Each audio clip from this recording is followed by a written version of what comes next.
In the last video, we did some previous SOA questions, and I really hope all of you can understand.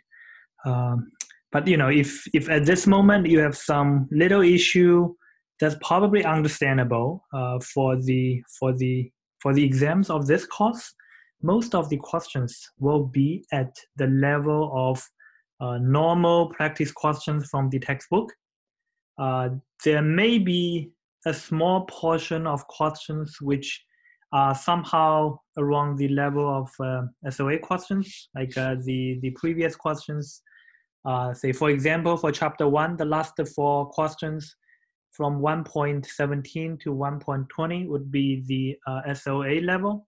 Our exam will not go beyond that, and I would say only a small portion will be at that level. Let's say 10 to 20% will be around the SOA level, while most, like 80 to 90%, will be some standard questions at the level of example or practice questions. So now we are about to start the second chapter, but I really think it's necessary to review the mathematics in sequences. We do a rather simple introduction, and the most important thing for us is the summation of sequences. That is the true foundation of chapter 2. What we do in chapter 2 is pretty much doing the summation of sequences. So definition 1 is rather general. A sequence is a list or a collection of objects. It can be literally anything. To us, the objects are real numbers, right? So those are money values. So we consider money in this course. So the collection will be a collection of values or collection of money, around different timeline. Here, usually when we talk about the sequence, there are 2 scenarios. The first scenario is a finite sequence. So this sequence ends somewhere, like A1, A2, all the way to AN. It ends at N. The second case is we have an infinite case. It does not end, like 1, 2, 3, this is the set of, by the way, you can think this as a special set, right, or a special sequence. It is the sequence of positive natural numbers, right? It goes to infinity, it does not end. And this is a sequence of the first n natural numbers. The AI, the ith position of the sequence, we call it the ith element or the ith term of the sequence. Here, I probably use small letter to denote the sequence, and if I want to denote a specific element, I will put a subscript. Again, here, all the AIs are real numbers. So let's say we consider months in a year. So that means my sequence would be 1, 2, 3, all the way to 12, because there are 12 months in 1 year. So it's a finite sequence. Again, there are so many examples that are infinite, right? Okay. So that's just a quick definition. We will consider at least the 2 important types, and the third one is will be something that can be transformed into the first 2. The first one we consider is arithmetic sequences. What are they? Arithmetic sequence is a sequence of numbers with a constant difference between any 2 consecutive elements. Okay, so this is the mathematical definition. So let's say I have a sequence. If it is arithmetic, then the difference between any 2 consecutive, which means it's I plus 1 minus I, is the same. So this D is the common difference, right? So it's the common difference. By the way, that's why I use D to denote, because it's a difference. Okay, so that's the meaning. So that's why I use D to denote such a quantity. So it's really easy to understand, right? So if you draw it, you know, it will look like this, right? So each step size is the same. That is d. I mean, if you want to visualize this, right? So each time well, of course, here the d is positive, so it goes up, but it can go down, right? So when the common difference is a negative number, then the value will go down. So it's kind of like steps, right? Steps, you know, if you want to call. From here, from this definition, we can quickly calculate this. Okay, there's no difficulty, right? So if let me do this. Okay, that is something I usually uh, show. Okay, so this is definition. I minus 1 minus ai minus 2 is also d, right? Let's continue. Let's continue until a2 minus a1, which is also d. Okay, now let's summarize. Meaning, let's add everything together. Okay, and this will cancel this will cancel this all the way. What I have, it will be ai minus a1 equals how many d's? There are two ways to count. The first one is look at the one being subtracted. So here is a1, right? a1, a2 all the way to ai minus 1. So it's 1 from, so there are I minus 1 terms, right? You can also look at this, right? From 2 to I, right? From 1 to I, there are I numbers, right? Removing the first one, so you have I minus 1. So that's why I have this. This is how you can calculate the ith term once you know the first and the common difference. Let's move on to calculate the second one. The second type is geometric. Okay, that is another important type of sequences. So comparing to the first case, well, the difference between two consecutive elements is a constant. Now is the ratio. Is the ratio between two consecutive elements is a constant. Of course, we want this ratio to be non-zero.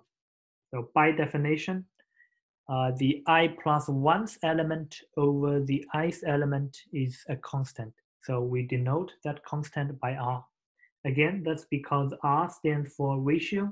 So here what we have is a constant ratio. In type 1 is constant difference. Okay? So this is rather obvious to obtain. Again, you know, if you want to, we can do it the same way, right? AI equals R times AI minus 1, right? All I did is simply times by the denominator, so that I have this equality. AI minus 1 will be equal to R times AI minus 2. Goes all the way to A2 will be R times A1, right? So times everything together, right? Left times left, right times right. So this cancel this cancel this, all the way to, right? So AI will be A1 times R to the power of I minus 1. Okay. Again, you know, it's easy to count how many you have, right? You start with A1, you end with AI minus 1. So they are I minus 1 identities you times together. So that's why I raised the power of R to I minus 1. So that's so easy to derive this general formula. Again, once I know the first term, once I know the common ratio, I can go to any element, right? By the way, I can even give you this more general one, right? So this is the special case when J is 1, right? When J is 1 is what I put in this box. What I just wrote is the general form, okay? Again, you know, it's rather trivial to prove this. Obviously, there are two trivial cases we don't want to study. Okay, we don't want to study R equals 0. R equals 0, which means starting from the second one, you know, everything's 0, right? So it's not that interesting. And also R equals 1 is probably not interesting either, if I equals 1, all the elements are the same. So usually we don't want to do that. There is a special case is this. A sequence of non-zero constants is both arithmetic and geometric, right? With distance 0, ratio 1. So the third type is basically neither nor. It's neither arithmetic nor geometric. So it's rather boring to have this name. I give you one example. Okay, this is the famous Fibonacci sequence. Here is 0, 1, 1, 2, 3, 5, 8. What are the rules behind this very special sequence? So the first two, there's nothing you can do. 0 and 1 are given. So 0 and 1 are given. Starting from the third one is the sum of the previous two. So the third element is the sum of the previous two. So 0 plus 1. The fourth one is second plus third. So that's why it's 2. Then goes to 3, then goes to 5. Right? You can see.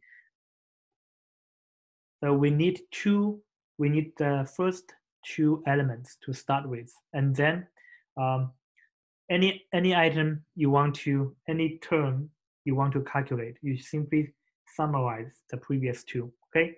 For chapter 2, we will be very interested in the sequences that can be converted to either arithmetic or geometric, mostly geometric.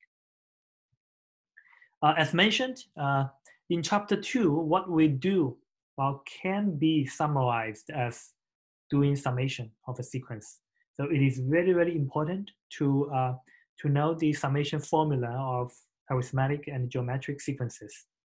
So here I have a sequence. I want to know the summation. Of course, depending on the index set, it can be finite or infinite. In most studies, we consider finite sequences. Okay. Here we have a famous example. Example 2. Consider a finite sequence. A is the first 100 numbers. What is the sum of it? I call this example famous because this is the question Friedrich Gauss, his teacher, asked him this exactly question when he was probably 7 or 8 years old. So even at that age, Gauss could easily figure out the answer to this question, meaning he fully understood the summation of arithmetic sequences at the age of 8. So that was amazing. That's why he was considered one of the most brilliant mathematicians we have ever seen. How did his strategy work? So what he noticed is that the first plus the last is 101, right? So obviously we all know that, equals the second minus the second to the last, right? It is also 101, equals the third plus the third to the last. Okay, continue. Equals 50 plus 51, right? So again, how many pairs? 1, 2, 3, all the way to 50. So which means in order to sum up 100 numbers, we can group them into 50 pairs, 50 equal pairs with number 101, with sum 101. So the sum I'm trying to calculate is nothing but 50 times 101. So it's 5050. That is exactly the answer Gauss got in seconds at the age of 8. That is a quick example, right? So of course we want to study something more general. So this is the general term. Okay, how can I calculate the sum of arithmetic sequence? So that is theorem 1. Okay, I gave you this result. Obviously, you can use this general form to easily calculate the previous example. For example, we have 100 numbers. The first one is 1. The last one is 100 divided by 2. It's easily 50 times 101. So I get the same answer if I know this formula. Okay. there are really a lot of ways to prove. Okay, I do not complete all the details. So let me separate down here. The first method, method one,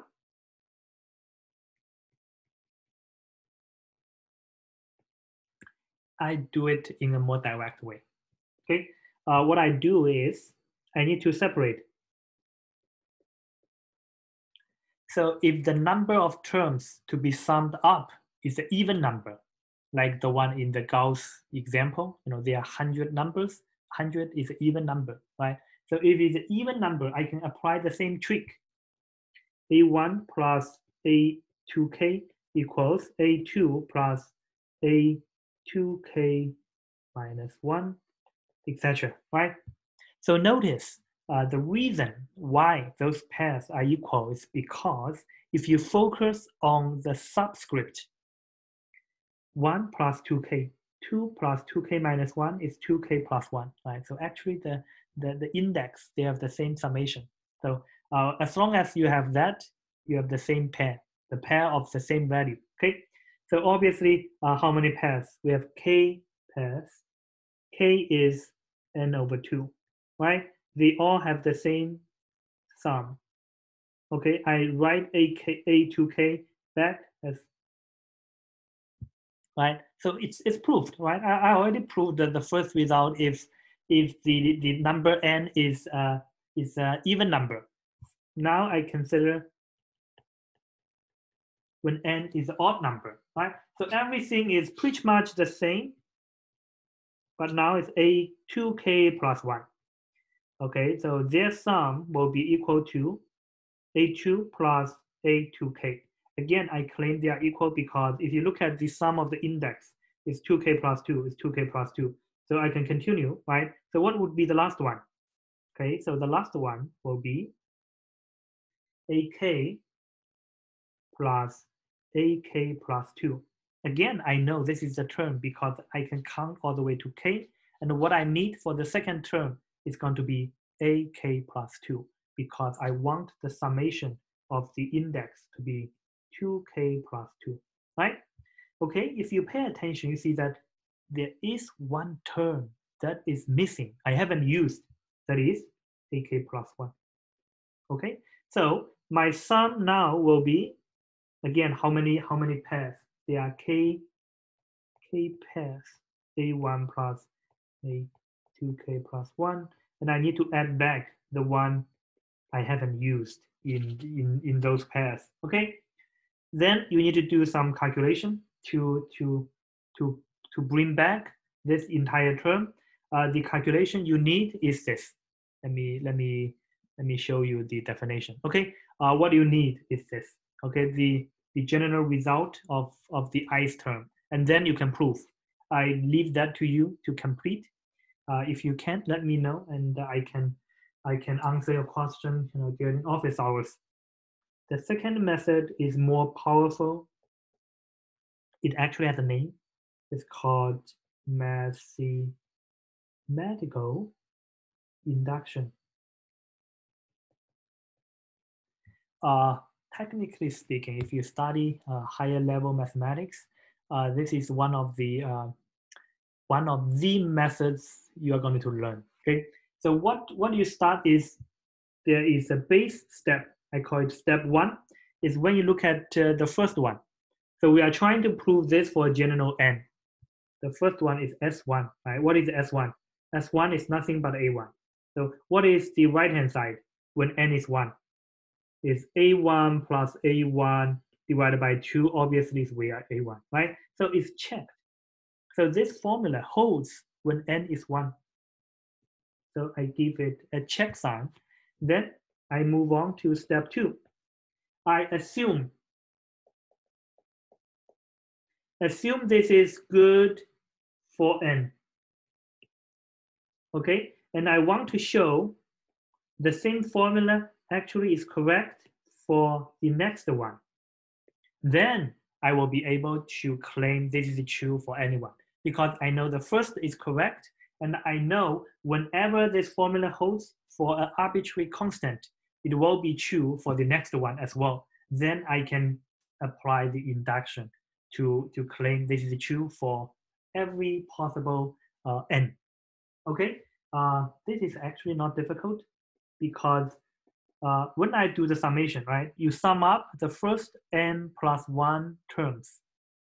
The first n I put together, so that's the partial sum. By the way, this is the definition of partial sum. So Sn is nothing but the summation of the first n terms. So it's a1, a2, all the way to an. So this is nothing but trivial, right? And I know what we apply. So let's apply this. They are the same. So fill it in, plus an plus 1. What is an plus 1? It's a1 plus nd, okay? And some easy calculation will get you this result, okay? I leave that to you to complete.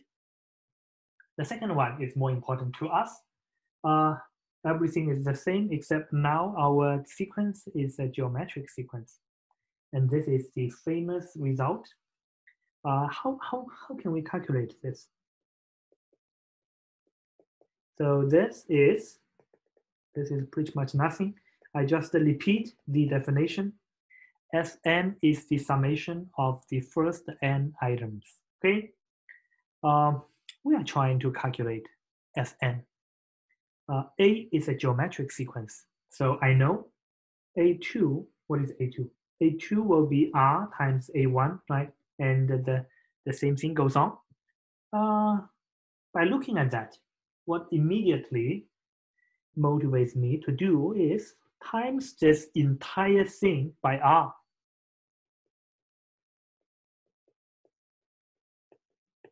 Right? So again, you know, this is standard and I don't make any change, right? I times by the same constant on both hand sides. So what is this? This is A2. What is this? This is A3, right? So you immediately get this nice thing, okay? Right? So now what we can do is do a subtraction. So on the left-hand side, we get 1 minus R Sn. When we do the subtraction on the right-hand side, we need to apply a little trick, okay? I don't use the first minus the first. Instead, I use the second minus the first. Right? So with that in mind, what I have is A1 minus the last one. Right?